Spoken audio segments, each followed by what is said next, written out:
बिस्मिल्लाहिर्रहमानिर्रहीम।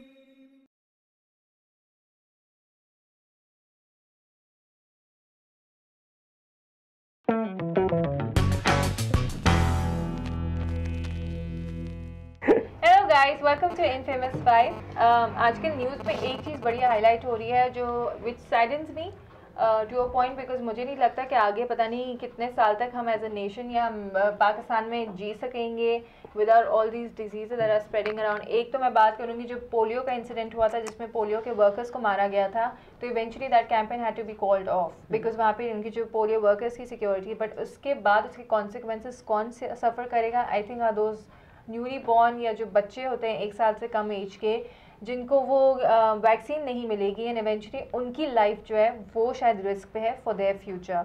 अभी रिसेंटली आजकल अगर हम बात करें तो एक इंसिडेंट हुआ था लाहौर में, जहाँ पे लाहौर में नहीं सॉरी पंजाब में हुआ था कहीं, जहाँ पे पॉइजनस कॉफ सिरप्स दिए गए थे और आई थिंक मुझे अभी फैसल अपडेट कर रहे थे कि उसमें से जितने भी लोग इन्वॉल्व थे वो शायद ड्रग एडिक्ट्स। थर्डली जो इंसिडेंट हेल्थ रिलेटेड अगर मैं बात करूँगी कि आजकल जो मीजल्स आउटब्रेक है जिसमें सिंध एंड बलूचिस्तान का जो एरिया है that is being affected, specially the जो आपके छोटे गांव और विलेजेस जहाँ पे इतनी सारी फैसिलिटीज़ नहीं है या इतनी अवेयरनेस नहीं है, तो वो इफ़ेक्ट हो रहा है। उससे मैं रिलेट करूँगी कि फिर हम अगर आम शहरी के तौर पे अगर प्रॉब्लम्स देखें तो माशाल्लाह आजकल सीएनजी का इशू है, फ्यूल का इशू है, घर की गैस नहीं है यार, घर में गैस नहीं है। पहले तो सीएनजी तंग आ गए बाहर से खाना खा के भाई, तंग आ गए बाहर से खाना खा के। अब तो खाने पकाने के लिए भी सीएनजी बंद है, बिजली तो वैसे नहीं मिलती थी। बिजली का तो बहुत बचपन से इशू चल रहा है कि वो भी नहीं मिल रही है। खुदा न खासा मुझे पता नहीं आगे, मुझे लगता है पानी भी चला जाएगा, पानी भी चला जाएगा, करीब जाने वाले सब सीबीयू पे मिलेंगे फिर तुम्हें। हाँ करो यार, पानी बहुत से इलाकों में पानी भी नहीं आ रहा है, वो भी एक अलग इशू है। फिर आपकी जो फ्लड्स आते हैं उसकी वजह से जो आपकी फसल बर्बाद हो रही है, उसके बाद मुझे लगता है खाना भी नहीं आपको मिलेगा। तो बेसिकली इस मुल्क में हमें मिल क्या रहा है, मुझे ये सवाल करना है कि एक आम शहरी को आप दे क्या रहे हैं। और जो ये गवर्नमेंट है माशाल्लाह हमारी एग्जिस्टिंग, जिसके जो मेंबर्स हैं वो बड़े प्राउडली आके हर चैनल पे बैठ के ऐसे बोलते हैं कि उन्होंने वो आ कैसे जाते हैं इन 5 साल में उन्होंने बहुत डेवलपमेंट की है, उन्होंने बहुत काम किया है इस मुल्क के लिए, और आप उसका रिजल्ट देखें, वो रिजल्ट यही है जो हम रोज न्यूज़पेपर वो रोज सुबह अपने आप को शीशे में देख के क्यों आते हैं, ये क्यों नहीं आते कि वो आते किस मुंह से, और वो उनको ये खुद को नहीं पता चलता कि वो हर स्पीच में एक ही बात कर रहे होते हैं। इतना तो किसी को भी पता चल जाता है। आपने उनके वो सुपर डुपर पेड एड्स देखे?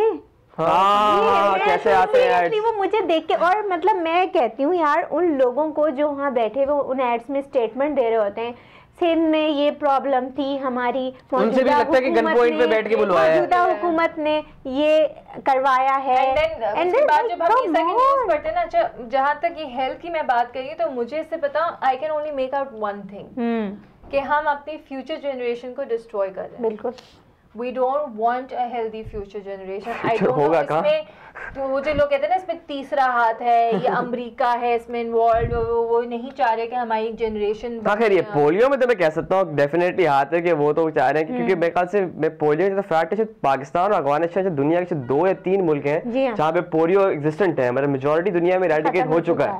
तो वही है कि वो ये वाली बात की आगे की नस्लों को तबाह करने का यही है कि इनको पोलियो कतरी ना दो, वैसे ही तबाह हो जाए बच्चे। और हम लोगों ने ऐसी बात नहीं है, हमने एक प्रोग्राम किया उसमें हमने बात की थी मीजल्स के ऊपर, तो हमें यही बताया था कि स्मॉल पॉक्स पाकिस्तान से कम्प्लीटली खत्म हो चुकी है, because of vaccination Pakistan is being able to cover that disease. Polio पे they are working and measles पे भी, और मीजल्स के अब इतने बोर्ड मैंने अभी देखे लगा दिए गवर्नमेंट ने, हर जगह लगे हुए खुदा के लिए। एंड आई डोंट नो कि इसके एक्शन में इतना टाइम क्यों लग रहा है। हालांकि जब हम अपना प्रोग्राम के लिए गए थे डॉक्टर गफ्फार ने हमें कहा कि इसका इमीडिएट सॉल्यूशन क्या है, जब मैंने उनसे पूछा तो उन्होंने मुझे बताया कि इमीडिएट सॉल्यूशन ये है कि आप मीजल्स के एक शॉट लगा दें बच्चों को। बिल्कुल, हर जगह जहाँ ज्यादा फैल रही है वहाँ इमीडिएटली एक शॉट सारे बच्चों को लगा दें। होती है और जिसके लग गए हैं 15 महीने के बच्चे हैं जो जिनको लास्ट शॉट लग गया, अगर 15 महीने से बड़े हैं तो आप उनको भी एक शॉट एडवांस में लगा दें।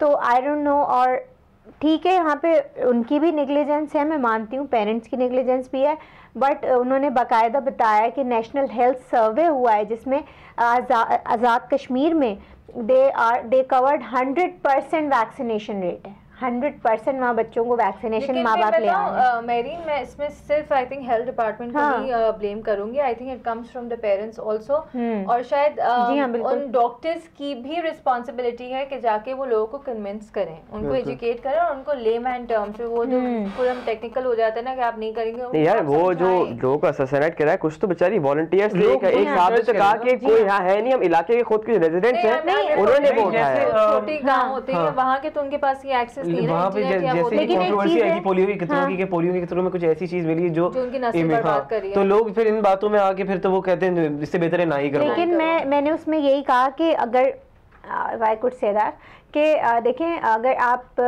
यहाँ का मतलब सिटीज़ में देखें, अगर आप गांव में देखें, वहाँ लेडी हेल्थ वर्कर्स होती हैं, ठीक है, फीमेल्स होती हैं जो उनके पास रेगुलरली विजिट करती हैं, ठीक है, तो वो उस वक्त से ही उनको थोड़ा सा ये चीज़ फीड करते रहें कि हाउ इम्पॉर्टेंट वैक्सीनेशन इज़, तो वो बेचारी जो इलिटरेट हैं, कोई अपने बच्चे का बुरा नहीं चाहते, लेकिन थोड़ा सा अवेयरनेस उस लेवल पे क्रिएट करें ना, उधर से अपनी माओं को एटलीस्ट एजुकेट करते रहें कि भाई ये वैक्सीनेशन ज़रूरी है।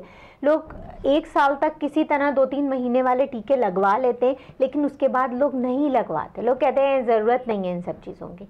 मगर आपका और वो भी आप बताएं, बाहर मुल्कों में पीपल आर डिमांडिंग कि हमें बच्चों के लिए वैक्सीनेशन दो, हमारे मुल्क में तो सिटीज़ में भी फ्री है वैक्सीनेशन, ये सही बात है, बहुत ही कोई नॉमिनल से चार्जेस ले रहे होंगे, लेकिन उस पर भी अगर आप नहीं एफर्ट कर रहे हैं तो फिर बाकी है कि जो एजुकेटेड लोग हैं उनको भी एफर्ट करनी चाहिए अपने सराउंडिंग्स में भी। जो सबसे इतना बड़ा मीजल आउटब्रेक हुआ, लेकिन उसके ऑनेस्टली मैंने कोई गवर्नमेंट की तरफ से एक्शन नहीं देखा, बिकॉज़ आई गेस हम इतना बिजी हैं इलेक्शंस एंड तायरुल कादरी साहब एंड 14 जैन को जो लॉन्ग मार्च चल रही है, मुझे समझ नहीं आ रहा कि जो ये बेसिक प्रॉब्लम्स हैं, जो बेसिक मैं कहूँगी नेसेसिटीज़ हैं जो वाकई में, उसके बारे में तो कोई बात ही नहीं कर रहा ना। वो रोटी कपड़ा और मकान तो और अगर हमें डॉक्टर साहब ने बताया था कि अगर ये हमें कंट्रोल नहीं किया जो 3-3 साल में ये ब्रेक थ्रू, तो उन्होंने कहा हमें 3 साल बाद 40,000 बच्चे हमारे पास तैयार होंगे मीजल्स के लिए, जस्ट इमेजिन।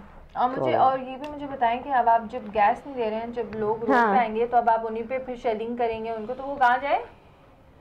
मैं तो कल भी अफगानिस्तान, मैं तो and you know Afghanistan is in a much better shape right now, because I was talking to a friend who's recently visited and she said कि यार I was so surprised to see Afghanistan. I mean they are much more developed. I understand कि वहाँ पे American investment बहुत हुई है, but at least they're moving towards good. And we are going towards worse. So और सवाल हम अभी तक नहीं करें क्योंकि शायद आपके और मेरे घर में अभी तक गैस आ रही है। नहीं मेरे नहीं आ रही यार, कब से बाहर खाना खा के पक गया हूं यार, घर दाल चावल खाने को मिल ही नहीं रहा है। जब तक हमारे घरों में गैस आनी बंद हो जाएगी ना, शायद उस दिन हमें ये पेन फील होगा। हां भाई मैं हड़ताल करूंगा भाई, हड़ताल है। छोटे शहरों के लोग जो कंप्लेन इतने अरसे से करते आ रहे हैं, अब वो बड़े शहरों में भी शुरू हो गए हैं। अब आप देखेंगे कुछ ऐसे एरियाज हैं जहाँ पे इनफैक्ट 2 दिन पहले कराची में प्रोटेस्ट हुए इस बात में कि उनके घरों में सीएनजी नहीं गैस नहीं आ रही है। उस दिन से डरे जिस दिन वाकई में और फिर ये मारते हैं। मुझे उस पर हैरत होती है कि फिर ये उनको कहते हैं कि यार आप लोग वायलेंट हो रहे हैं, आप लोग ये हो रहे हैं। मतलब आप खुद सोचें कि जो कोई होटलिंग अफोर्ड नहीं कर सकता। जैसे बात कर रही थी जब सीएनजी का जो प्राइसेस का हुआ था तो उन्होंने कहा था देखिए सीएनजी तो ये कि आप डोमेस्टिकली एक्सट्रैक्ट करते हैं ना, तो वो क्यों इतनी महंगी करते हो? पेट्रोल तो इंपोर्ट करते हो, गैस तो हमारे यहाँ बहुत निकलती है बाहर वहां से, वो एक्सट्रैक्ट ही नहीं कर रही है। मसला है कि कहाँ डाइवर्ट जा रही है, वही तो मसला है। उन्होंने कहा था जब ये तो डोमेस्टिक नहीं निकालते तब क्यों इतनी महंगी बेचते हो? आप पहले बात करें कि इलेक्ट्रिसिटी नहीं है, तो वो एक्चुअली आपने देखा नहीं पंप्स वालों ने अपना इतना लंबा उसमें अपने जो चार्जेस थे कि इसमें हमारी ये ऐड होती है, फिर ये ऐड होती है, फिर ये ऐड होती है, तो इसलिए हम इतना ज्यादा चार्ज करते हैं। लेकिन अब ये मुझे ये भी एक बात लगती है आयशा कि लोगों ने कुछ एक तमाशा भी बना लिया है। मतलब आप देखें लोग ऐसे अब ये इन्होंने 100% सोच लिया कि अब हम 3-3 दिन के लिए पंप बंद करें। आखिर तंग आके जो है ना, जो हमारी बात है वो मान ही ली जाएगी। नहीं इवेंचुअली हमने भी सिलेंडर खरीद लिया, क्या करें? सिलेंडर खरीद लिया, ऐसी बात है यार, खाना चल ही नहीं रहा, अब तो क्या करें? उसके लिए भी गैस पीछे भरवाने गए थे, इतनी बड़ी लाइन थी सीएनजी की थी, ड्राइवर 11 बजे गया था, 3 बजे दोपहर वापस आया। So I guess that's the value of you and me living in this country. और जब तक आप अपनी वैल्यू खुद नहीं बढ़ाएंगे तब तक कोई आपको वैल्यू नहीं करेगा। और कम से कम मीडिया को मतलब सोचना चाहिए, मैं ये कह रही हूँ कि जो एड्स चलाते हैं हंसते हैं लोग इसके ऊपर, थोड़ा सा पेड कंटेंट के चक्कर में वो मीडिया को पैसे मिल रहे हैं वो चलाएंगे, आप हम ही चलाएंगे हमें स्पॉन्सर चाहिए, हमें स्पॉन्सर चाहिए। And on this we gonna end the show. अपनी वैल्यू खुद ही रियलाइज करवाएं, कोई और आके आपकी वैल्यू या कोई तीसरा हाथ आपकी वैल्यू आके नहीं बताएगा। You yourself have to value yourself first and then let others value you। और जहाँ तक गवर्नमेंट की बात है तो मुझे सिर्फ ये बता दें कि नेक्स्ट शॉर्टेज कौन सी आ रही है ताकि हम उसके लिए प्रिपेयर करें अपने आप को। पानी भाई खुदा रहा। और प्लीज मैं ये मीजल्स का जरूर कहूँगी, खुदा के वास्ते अगर वो लोग माँ बाप प्लीज अपने बच्चों को लेके जाए वैक्सीनेशन के लिए। यार, जैसे हम लोग पढ़े लिखे लोग हैं, मासियां हैं हमारे घर में, उनको समझाएं भाई। आपके घर में जो भी अगर कोई मेड आती है, ये फैसल ने बहुत अच्छी बात की, या कोई भी ऐसे लोग आपके इर्द गिर्द, कोई ड्राइवर होगा, चौकीदार होगा, जिसे आपको लगता है, उनको भी अपनी बातों से, वर्ड ऑफ माउथ से अवेयरनेस प्लीज़ फैलाएं कि these vaccinations are not harmful. लेकिन आपके बच्चे को एक इंजेक्शन जो है वो आपकी बच्चे को जिंदगी भर की डिसेबिलिटी से बचा सकता है। बिल्कुल। On this note, we're going to end the show. अपने फीडबैक कमेंट्स हमारे साथ जरूर शेयर कीजिएगा। Till then, take care and Allah Hafiz।